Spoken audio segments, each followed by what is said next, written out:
Alright, we know the answer to the title of this video is pretty obvious. In fact, you're probably already typing in the answer as a comment before you've watched the first 5 seconds of this video. But bear with us as we examine night curfews a little more closely and why they exist at some airports. When aircraft have to land due to an issue that isn't an emergency, they will often return to their point of origin. However, some late-night flights end up diverting elsewhere. Night curfews can cause this at some airports. It goes without saying that airports can be a touchy subject for local residents. While they are essential to allow people to travel the world quickly, many who live near airports, who aren't avgeeks and plane spotters, may get fed up with the noise of constant arrivals and departures. While this is harder to avoid during the day, some airports have curfews during the night to give residents some quiet hours to sleep. Indeed, there are several different types of curfews for airports. Some airports will have a blanket ban on flight operations between certain hours. This is the case in Frankfurt, where flights are generally banned between the hours of 11 p.m. and 5 a.m. For Tokyo Narita, flights are generally banned between 11 p.m. and 6 a.m. Some other airports have slightly different rules where aircraft below a certain noise threshold are permitted to operate. This includes jets such as Embraer's super-quiet E195-E2.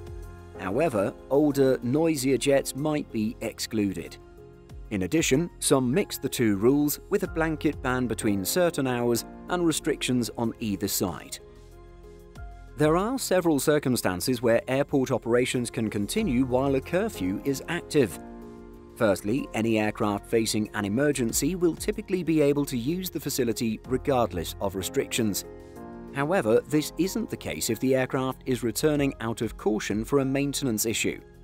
In fact, in 2019, a Lufthansa A340 flight that departed from Frankfurt decided to turn back over the Atlantic. As the aircraft would have landed after 11 p.m., it ended up touching down in Cologne, with the passengers taking buses for the 2-hour drive back to the airline's main base. Other airports may have quotas in place for nighttime operations. This is the case at London Heathrow Airport.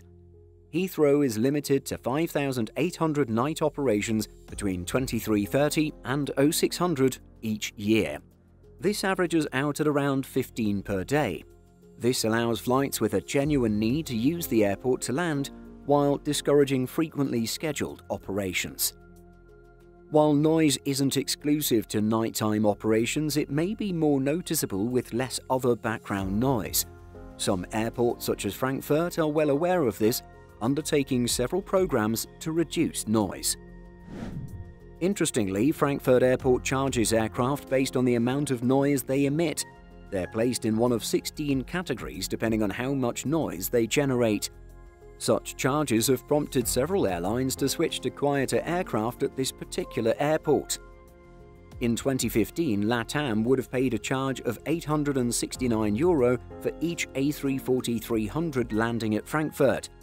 Meanwhile, using a Boeing 787 would only attract a charge of €267. The story was the same for Lufthansa. While its 747-400 attracted a charge of €2,173, the newer 747-8 was only charged €1,292. Meanwhile, the Airbus A380 drew a bill of €1,298. Could you tolerate living next to an airport that didn't have a night curfew? Let us know by leaving a comment. In addition to our daily YouTube videos, Simple Flying publishes over 150 articles and a podcast every week. If you're looking for the latest aviation news and insights, visit simpleflying.com. Thanks for watching, and don't forget to like and subscribe before you go.